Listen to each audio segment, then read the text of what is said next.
want to do a quick video on my Dell XPS 710. I've had this thing around my house for a while and it's just been collecting dust, and I'm finally going to get to this. My plan is to upgrade it so I can use it as maybe a home server or a media center. Unfortunately, I can't necessarily use the board that it came with because that is a BTX board and the socket type is very old and it's not going to accept any new processors that I throw at it.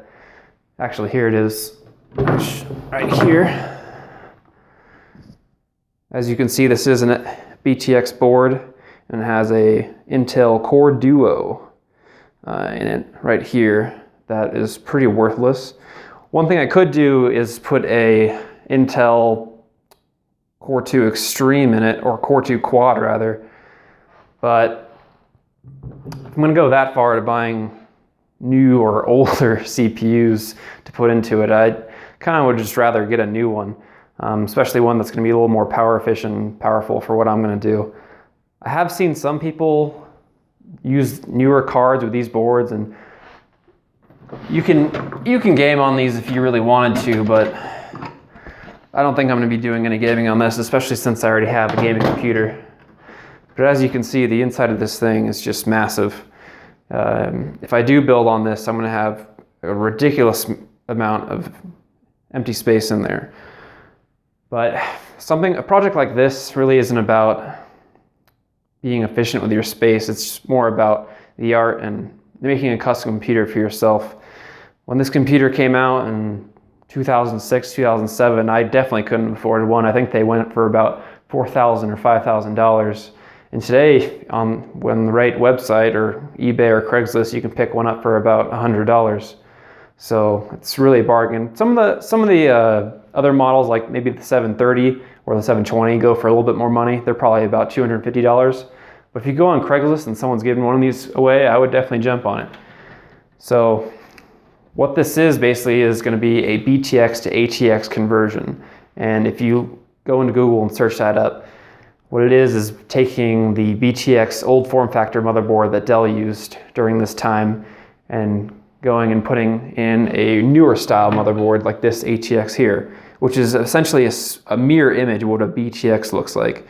The PCI cards would be in the same place, and so would the I/O, but on the opposite side. So we're gonna have to install this board upside down actually, which causes some problems for the I/O and card slots inside. So in here, there's gonna have to be some custom fabrication that's gonna be going on, but actually what I'm gonna do is just cut into the back panel itself and then put a custom motherboard tray in that you can buy. Not a custom motherboard tray, but rather a tray you can just buy by itself online. And it's gonna be a lot of work, but I think it's gonna be worth it. It's gonna be like a nice art piece to have around the house and just a relic of what computers used to be 10 years ago. It is really a good looking case, and I think not a lot of cases are built like this anymore. It's full metal and it's really heavy. I think when everything's together, it's about 60 pounds, but I think it will be worth it in the end, and it should be a good project. The only piece that I am actually going to salvage is probably the PSU, mainly because I looked inside and everything's still intact and in good shape, and I think the fan works just fine. The only problem that it does have is it does not have an 8-pin connector on the wiring harness, so I will have to wire one of those up. But that should be pretty simple. It's just a matter of pulling pins and getting a new Molex connector for the motherboard. But really, the most challenging part will be getting that new motherboard tray in there. I'm probably gonna have to maybe do some drilling or using some self-tapping screws to mount the new motherboard tray in there.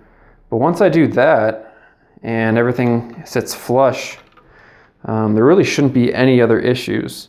There is a plastic piece that goes on here on the back, just like on the front, and that is going to be a problem because if I start cutting that up, it's just going to look bad, and well, no one's really going to see the back of the computer anyways. But if you want to do a clean look and make it look OEM, what I might end up doing is 3D printing a whole new faceplate, or backplate rather, for the rear, and that's gonna be a little time consuming because I'm gonna have to model that out in CAD.